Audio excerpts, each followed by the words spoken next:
mosusu pe kwa pesa on ndenga bolingo non il faut on fait l'échange apesi mbongo yo pesi nzoto mais nzoto esenga mabongo te nzoto ezelo bapesaka avec volonté avec amour. Ce n'est pas quelque chose qu'on doit faire en échange. Est-ce que ça passe un bon cas ou éducation de ma maman et amis?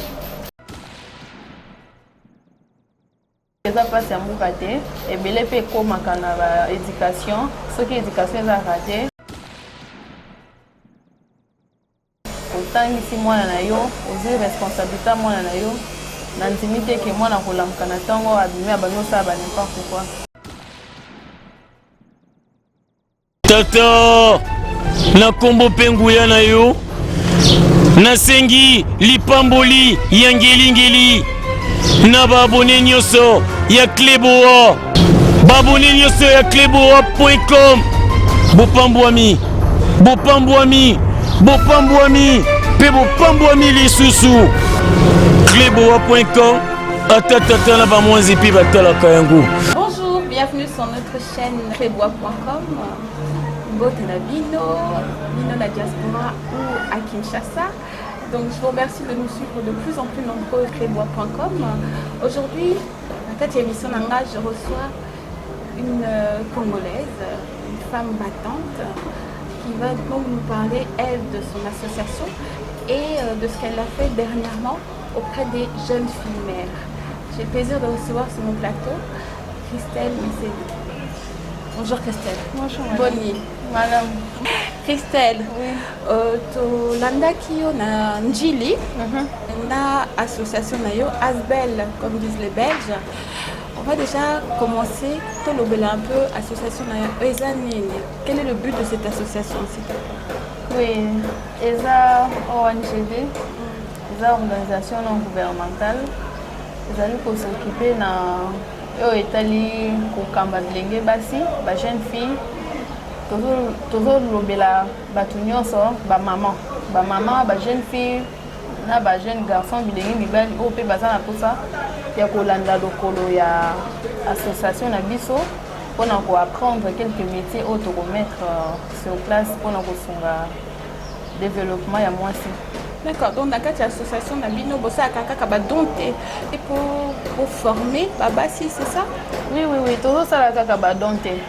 Parce qu'il faut copier ça chaque jour, il faut qu'on crée, qu'on former, qu'on l'acquissa, qu'on apprendre. N'engagez au courrier qu'on luka yomoko. Attends le lot na pesio, l'obéissance na pesio té, mais yomoko et puis que non, il faut qu'on luka boye. Na musala o na prenaki. Nga moko naza capable ya kosala ngo pe na sesu na zwa nga mise en charge comme ça. On a une jeune fille Christelle. Oui, particulièrement les associations les olobela ba basi ONG les olobela ba basi parce que les jeunes filles balingi kosala te. Ah bon? Les jeunes filles d'aujourd'hui nous nde toza boye okokuta vraiment moko nde bayebi ke non ngai mpe naza mwasi mpo nasala na telema toza ndenge moko ndenge mobali azoluka ngai mpe mpo naluka mpe nasala mais bajeune fille ebele balingi kozala na balimite donc limite na ye ayebi ke non ngai azaka na cuisine ngai so na bali esili bakozwanga en charge epa mobali na ngai c'est fini. Mais le monde a les abonnés. Échanger. C'est pourquoi nous avons créé ça pour nous soutenir, pour nous faire voir à la jeune fille qu'elle doit aussi se prendre en charge. Malgré Mobile Azali, elle aussi apporte son apport. La sang ici, ça fera bien. Mais réaction, il y a la jeune fille, quand tu as ce genre de discours, est-ce qu'elles sont. Il y a encouragé Bango ou aux hommes elles n'ont pas encore vraiment pris de goût, il y a Moussala ou Anakin. Oui, les jeunes filles, on a coupé un bango et belé va s'épelle ma place. Et belé va s'épelle, nous sommes tous en tout cas, ceux qui au soumis, na makanisi ozo lubawana, ceux qui est simbi, n'a vraiment musala on a sala ya mabe na osala ngo société. Donc je pensais que né nazabo et tout ce que parce que quand je vois un homme, j'ai toujours l'impression qu'il y a Manaye pour gagner de l'argent. Facilité. Alors, na makanisi ozo la kisawana, ekopesa nga be dignité, j'ai aussi le courage de dire non à un homme et m'en sortir autrement. Est-ce que ça passe un bon cas ou éducation de ma maman et amis? Namoni que ça passe un bon côté. Ça ebele pe komaka na éducation. Ce qui éducation est raté. Parce que si vous avez okolisi mwana malamu, otangisi mwana na yo, ozwi responsabilité mwana na yo. L'intimité que moi na kolamuka na tango abimi abano sa ba n'importe quoi. Ozala toujours na crainte. Et puis ce que la sapi moi na nzela ya Nzambe, en tout cas moi na ozala na makanisa koyoka nanu mabe ya kobanga nanu mpona kosala likanisi ya mabe. Ok, d'accord. Merci mingi Christelle pour la explication ya association na yo, ONG na yo. Donc vous connaissez qui na katchanjili pour faire un don sensibilisation pour le coronavirus, maladie qui frappe le monde entier. Pourquoi sensibiliser? Pourquoi cette démarche, Christelle?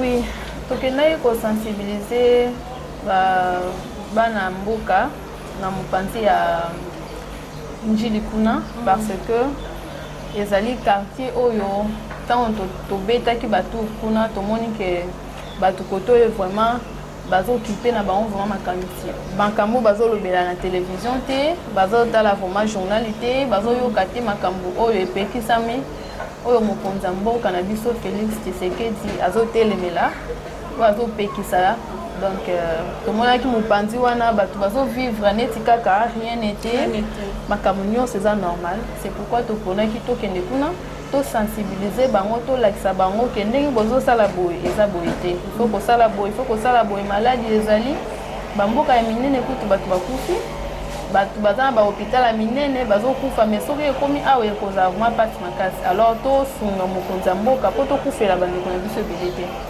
yango wana to sensibilisaki bango to lobeli bango comment il faut faire pour éviter la contamination de cette maladie. Donc on va voir les images dans peu de temps, mais Bossala Kinini pour nous expliquer un peu avant ton reportage. Tu expliquer qui bango comment est-ce que tu peux kosukola maboko, faut kosukola maboko mikolo nyonso plusieurs fois même, je peux dire mbale belé, je peux dire qu'il faut kosukola maboko mbale belé obimi obesi tout kosukoli maboko. Kopesa ni mbote ba pekisi biso kopesa na mbote ya kosimba na maboko ekomi bonjour na munoko. To garder moi distance, au moins to garder distance. En tout cas, il faut que tout ça, to la kisa ki bango bongo, to pesa ki bango pe moi gel de main, pour ça désinfectant. Au moment où bien place aux aliments exacté, au salili moi gel wana unisika muke bomi microbe ko tousser na se alipeka. En tout cas, c'est un geste simple et kosunga biso pour éviter la maladie et comme la biso est belle parce que c'est déjà dans Mboka na biso, c'est déjà na Kinshasa, partout dans d'autres provinces. Il y a aussi d'autres provinces qui sont épargnées. Mais on a tout sensibiliser qui batouana, tout la qui bandé des bakosala. D'accord. Christelle Tozoyo, ton milité, qu'est-ce que tu vas faire passer comme message à l'internet, la vidéo, au bazolandayo, il y a basipé au bazolandayo à wanaclebois.com. Message nanga ezaboy. Concernant l'internet, on a bazolandangai, nazali de kona bango ya mwasi Christelle Biselele, nazi initiative ya kokamba lingomba kotambola elongo na ba bilenge basi misusu pe ba mama tokofungolisa na makoki oyo ekopesa mela biso na nzela oyo nzamba kopambola kofungola bikuke na ye po tofungola bacentre de formation oyo ezali tokoapprendre pe tokozwa bato en charge, koapprendre à la jeune fille, koapprendre à une maman, à un jeune comment akoki se procurer ye moko musolo na ye au lieu de scoquer, au lieu de prétendre causer la caca et pas mobile et puis mobile va faire mususu pe kwa pesa on ndenga bolingo non il faut a ebisayo en fait l'échange tu donnes la apesio mbongo yo pesi nzoto nzoto esenga mabongo te nzoto ezelo ba pesa avec volonté avec amour ce n'est pas quelque chose qu'on doit faire en échange. bao nyonso bakoki kosunga biso kosoutenir biso na mosala oyo dans initiative bakoki kocontacte Club Boa TV bakoki kosola na bango mpona lisungi oyo komonana en tout cas mpona bandeko na biso baza na kini message eza se moko campagne eza kaka yosili nanu te bobosana te bogarder contact bozala éloigné bomibatela contre maladie oyo ya coronavirus bobatela mpe bana na biso esika tozotambola elamba oyo obimi nango boye lobi otie encore na mai basukoli ezwaka moi makasi kosukola maboko babiloko ya bongo eza bageste simple oyo tokobika ebele so totosi yango en tout cas fo tolata bamaske na biso so totosi yango en tout cas taux de mortalité ekokita na mboka na biso.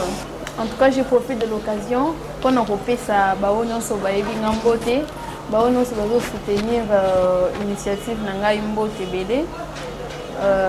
Je salue Maxime, je salue Chérubin, je salue Major 6 Francis Bobolum Tolu et je salue pourquoi pas ma belle Pichou Magaya. Je salue Herman Garçon Slim. Après c'est Madame Béatrice présidente ya ONG l'IGF Mbote, napesi conseiller na biso Monsieur Jean-Paul Kapinga, Bizon Bizala, napesi bango no sombote, ba Amos, ba Sarah Mundala, napesi batunyo sombote en tout cas. Maman Nathalie, batunyo so maman Julienne Mboui. OK. En tout cas Athanas Biselele de loin, napesi mbote. Je salue toute la famille. Très bien, merci Mingi Christelle. Je voulais absolument Nala Sabino parce que c'est une femme courageuse, battante et ça fait plaisir à voir. Ça fait plaisir à voir que la jeunesse congolaise s'est levée. L'amour qui, donc si vous pensez la jeunesse congolaise est consciente. Donc ces quelques minutes passées avec maman la présidente, madame la présidente. Donc regardez, donc vous suivre les images de la sensibilisation qui s'est faite à Njili avec les jeunes filles.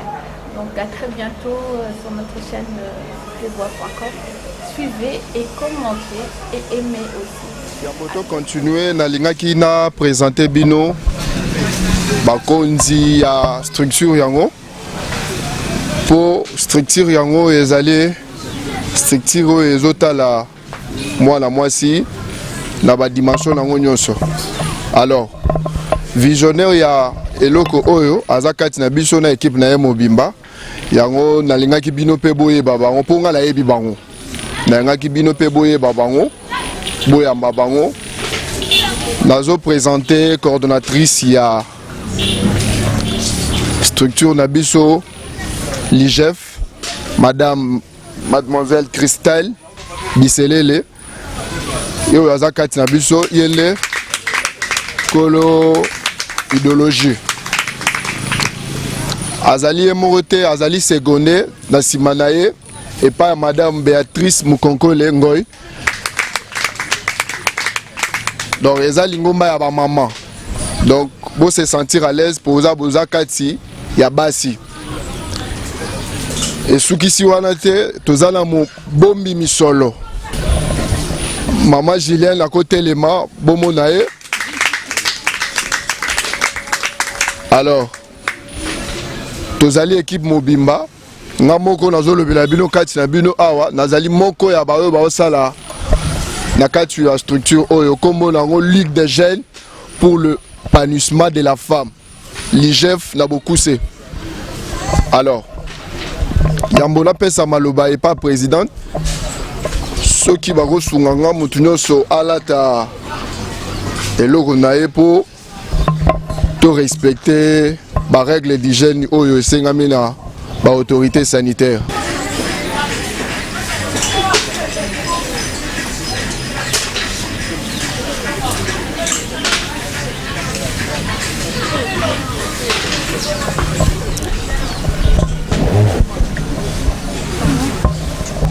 Nalingi na pesa maloba et pas présidente, ya lingoma na biso. Comme ça, ameka kondimolela bino kopesa bino mwa mateya par rapport ya maladie oyo ezoboma bato na mokili mobimba. Madame Christelle, maloba mboka moyo.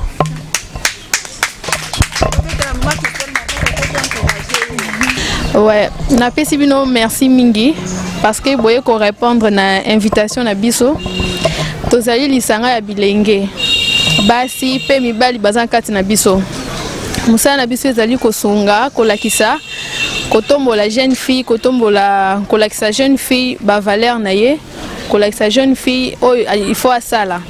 Ezate que parce que ozangi mbongo ezate omitika muto asaka na yo o perdre ba valeur na yo non.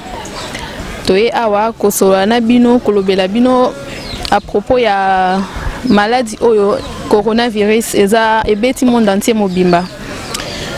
Avant to banda tozo lakisa mwa mukie ba signe oyo tokoki kosala nyonso pona ko éviter ko se contaminer pona ko éviter kokoya na maladie wana. Ba signe eza ebele. Il faut na nukobana na liboso na koskola maboko mbalebele na mukolo. Yango nde eza lokola premier élément. Yango nde médicament ya liboso. O toko mela biso nyonso nzela moko pona ko éviter ba maladie wana. Koskola maboko, ko tousser na se ya lipeka, ko éviter ba kosimba na air nyonso, kozala musika. Omone tofandi bien, to respecter vraiment distance ya 1 mètre. To respecter vraiment distance. Yango omoni eza pamba te mokonza mboka o biso to yebi Félix président de la République a lobby tokende ba église te, tokende ba école te parce que ayebi tina nini. Parce que ezalaki ke photo kenda ba église ba école ekosimba te. Bamboka minene o biso to yebi na poto to linga biso no stokende poto. Nana linga oke poto te a. Biso nyonso nde toye lelo boso toye sous lobby il faut taper sa visa to sa passeport to ke poto biso to ke poto. Mais na poto kuna ezo boma makasi. Na poto kuna makambo nyonso bien ezali mais bazo kufa lokwa ba fourmi. Alors yango na toye biso moko awa po na ko lakisa ko renforcer les sources na yebi ke boyebi mais il faut ko bandela kango mikolo nyonso parce que eza pambate voilà sikoyo tozo banda na exemple moko il faut ko sukola maboko ko sukoli maboko ko se désinfecter après ko se désinfecter ko kosola na sa lipeka soki oyoki fièvre ko kenani komona médecin yenda koyeba ndeni na kolobela par rapport à fièvre na yo est-ce que ezali fièvre o ya normal to ezali fièvre o eza ya coronavirus fièvre nyonso eza kaka fièvre ya coronavirus te ba fièvre ya mutu passe malaria ezali nango voilà kosukola maboko tozo toche savon soki savon ya poussière ezali toche soki ya liquide ndeza boy to sukoli maboko faut ko frotter maboko boy. Faut frotter ma bouche, faut que frotter pendant 20 secondes. Dans 1 minute, c'était. Dès que tu as cet exercice, ça va compter. 1, 2, 3, tu vas compter 10 à 20. So, ici, après, au fungoli mai. Au fungoli mai. Au sukoli. Tant que tu s'assurer que tu compter, place nyonso na samanzaka na katikati ya misapi. Oh, parce que ba microbe ebele fandaka na maboko.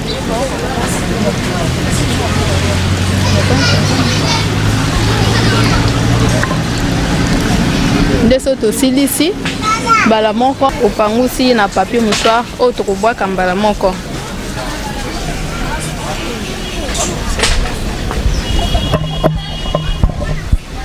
Oyo tokobwaka mbala moko. Na yango toye lisusu kokabolela bino mwa ndamu ya biloko mukie oyo tozwi ntango ya koyebele mpe komonana tokokabolela bino donc toye na ba gel oyo tokopesa moko na bino mpona kosokolaka maboko air nyonso en tout cas bosunga biso bosunga mokonzi ya mboka boevite ba entroupement. Bon éviter un troupement. bopekisa bana na bandako boza ba mama o bozo bota. En tout cas bopekisa bana bozala vraiment na rigueur makasi likolo ya bana po bana bazokoka bango kutu bakoki ko supporter maladie wana soki ezi mwana koyi ko bundana nango akoki pe kobika mais bazokufa pe bana pe bazokufa mais yo mukolo soki ezi en tout cas okobika te. Donc ba hôpital na biso ezawa eza nango mais eza na babiloko nyonso esengeli te alors eza pe ebele te so tokomi biso nyonso ebele na nzela moko au même moment eza nde mpona komona pasi tolela. C'est ça toye kopesa bino mukie potan bazo bafo kotika na ndako mosusu alobi tokotika na ndako tokolia nini tokotika na ndako tokomela nini. Ok, problème eza te mais il faut kobatela nano santé eza likolo ya nyonso. Merci beaucoup. Ya mukie ngazaki na ngwa oloba ya ngwana sensibilisation tozali Ligue des jeunes pour l'épanouissement de la femme. Moi si faut côté les mains. Moi si faut côté les faut ko tambola faut ko luka. Moi si vina yo sui kaka na mobilité nde mutoko pambola yo po vina yo ke liboso non. C'est faux. Yo mo soki o se décider o tambola oza musala okoza musala. Soko o se décider tozomona na parlement na assemblée nationale toza ba ministre basi bazali. Ba enseignant ba batangisa biso basi pe bazali. Bato balo na kabilanga basi pe bazali. Biso basi tozaka misala ya cuisine te. O musala ezaka ya cuisine ofani na ndako lambi osuki na cuisine o bali non. Moi s'il faut côté les mains so mutema na wezo tinda yo il faut na sala il faut na keluka na zala manson oui eza mabete na mona recevoir moi ya mwasi eza mabete misala nyonso mwasi akoki kosala komitala te ozongisi mobite ngai na ke classe pona nini nati na mwana nga mwasi na classe pona nini nga mama na ye na tanga te na bali na fandi mais avenir ya mwana na yo après 10 ans eza avenir na yo te.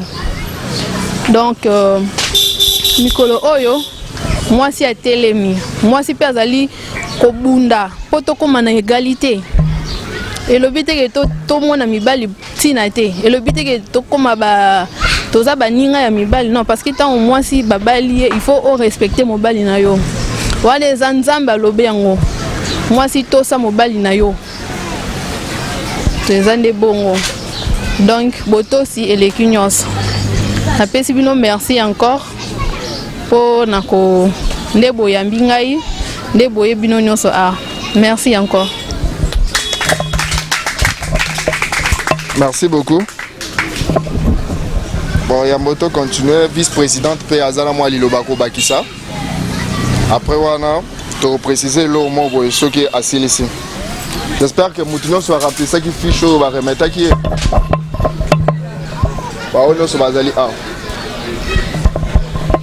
Bon, natelemi lisusu nayebi ke belé na kati bino bokangi kombo nanga te kombo nanga Béatrice. Donc c'est facile à retenir. Poni natelemi awa na observer bilongi na bino nyonso bozaka ya kokanga. Moi si fois seka na bomeka na ko seka. Bo sepeli te komona biso. Bo sepeli. Kasi bo seka te. Maman présidente azolo babino kaka bo vandie mama bo sepela. Ekota, bo comprendre ma maman présidente à lobby, bo comprendre très bien ba règle barrière ba mesure à lobby 1 mètre. 1 mètre. Bo pour ça na pembeni ya moninga te. Soko lingo kosola wapi? OK. Soki bolingo sokola maboko bo sokola nde maman présidente à la kisi. So saleli papier mouchon na yo obwaki. Ozo comprendre. Bana bola ki sabango ne maman présidente awuti koloba. Yango na lingina bo seka. Ko sekeza bientôt ozo pesa mutu ko send. Biso to zamba pa ya te to mozo sekisa biso pe esengo ya kozonga lisusu to kozonga lisusu to solola. Po to komi lisanga moko to komi famille. Eloko na linga kinaba kiseza nini? Na moni kati na biso nyonso tozali na bana. S'il vous plaît tozali na bana. Liboso na lobaki to tshana nzambe liboso. Ezate kende toza boyo so boti okomi simate. Ndengo so boti liboso so boti nanu babali yote. Eza nango erreur ya vie izo ya eyaki. Mais eza la lokola eloko moko te ko rendre inférieur na basi mususu. Moi si azali mutu oyo azwaka décision mbala moko nde mama présidente alobi otie nanu nzambe liboso ozali kobanga nzambe ozwi décision lobi te ngane na tina boti boye il faut na telema na s'épanouir il faut na telema na kende koluka bongo mobali wako ya sima a régulariser amonisanga pepe sanga valeur na miso bato bien boye te bandeko bo sepeli te mate ya boye bien te na lifege boye kaka te Néanmoins, on a yepisa bino bobanga nzambe biso na bino ensemble tokolonga hein boyete bobate la peine bana na bino amen. Okay. Merci beaucoup. Na base que tokomi pena suka na tonga to préciser eloko moko bino boza oya biso. Alors na fiche oyo je crois que senti chatambola ki nango to préciser que eloko moko awa bokoma ke tutuna ki soki bokoye kola mutu na mutu akoye kola métier nini. Alors bokoma ki biso pe tozui yango tozo tenir en compte to analyser na fondatrice na maman présidente bango nyonso tout to koyeba ndenge nini toko aider mutu na mutu ayekola eloko ye asengaki po ayekola. Alors tango oyekola musala wana ekopesa yo oyo elobi indépendance okobanda kosala yo moko avant ozela mobali aya kopesa yo peut-être 5 000 10 000 francs ou quelque chose comme ça ozala mo source de revenus moko wana ekobanda ko permettre yo obokola mwana malamu. Alors na base ke botiki pe ba numéro na bino toko contacter bino bala ya sima soki tosokani to sololi na bandeko toko bana obenga ndambu oyo bakoyekola peut-être esthétique bakoyekola coupe couture oyo bakoyekola informatique comme ça toyeba neni toko s'organiser ngai biso na bino po bo apprendre la métier wana sima ya ko apprendre métier wana ezate ko uzui yango o apprendre au vandi na ndako te. Alors il faut créer za ndenge nini oluki osali ya yo ligablo oyo robano bimisila yo 1 franc 200 francs osomba moi savon osomba moi la moi couche moi somba moi la moi elamba biso pe to ko accompagner bino bon ba difficulté bo rencontrer ba numéro na biso ezali bo hésiter ko contacter biso te to ozala pene na bino pour osunga bino na banzi toyokani et puis tokomi pe na suka mais bo elisa okende te vu que maman présidente a bien tambola ki pamba te ayaki na moi quelque chose a mukie o yazaki nango asunga bino. Je crois ce qui a ko président nango to meka kokabola yango eza pena ya mukie ma asepela ki na pendant période ya confinement bato bazo bimate bato bazo sala te bo kabola juste quelque chose nae.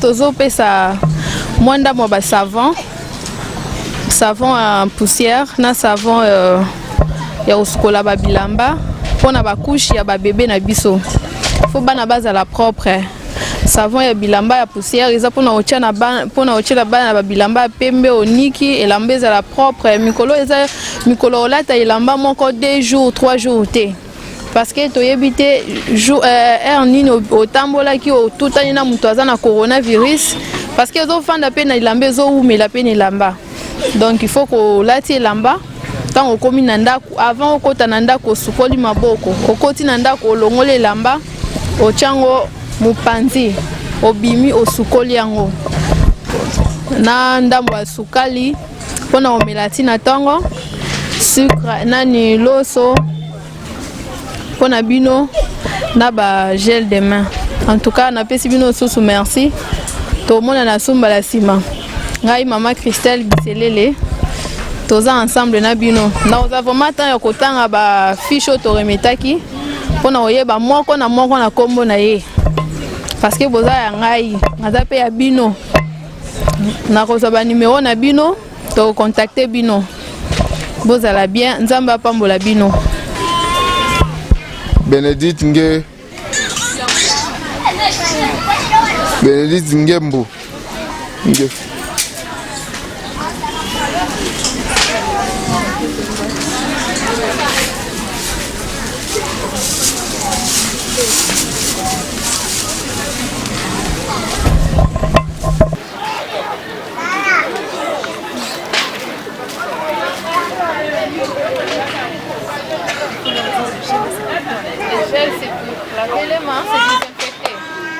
Savon na maboko te yango eleki na savon yango te so sokoli maboko te otiango kaka Maziki Sephora.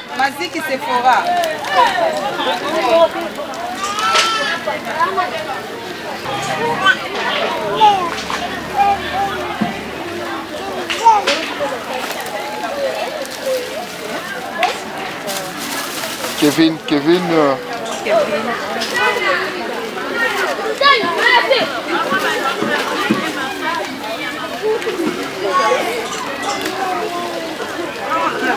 Kabundi.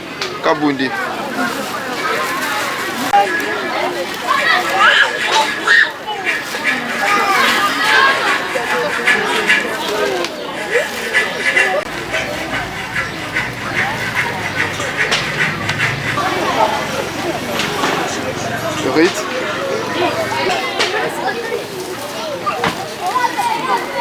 Kevin Lutete.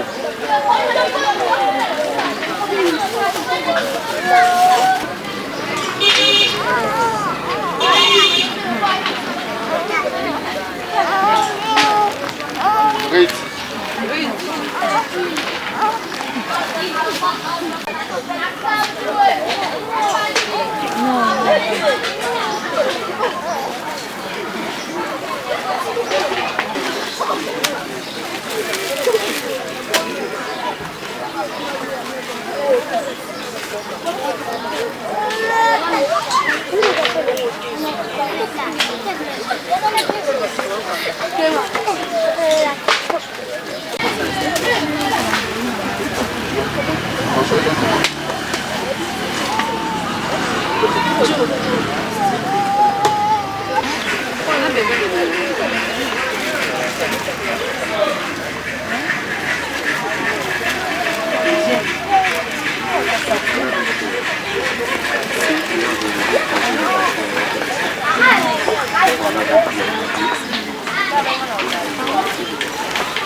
Ça, c'est 66, 23.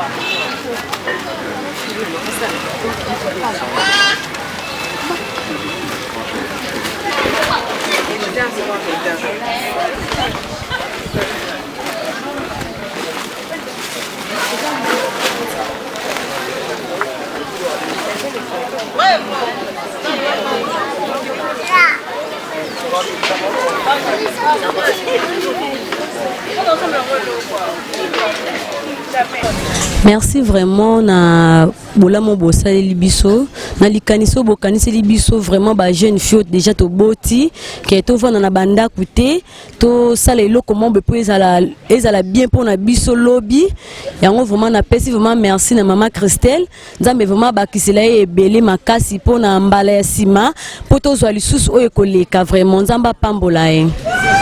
Bon, là, c'est ma casse vraiment. Et c'est pas ici ma casse. Merci, maman Christelle. Nous sommes tous conseils, la vie vraiment. Courage, qu'on les batte, mais et ça va mais ça la continuellement. La prochaine, ma et ça la bien ma casse. Merci, nous sommes vraiment.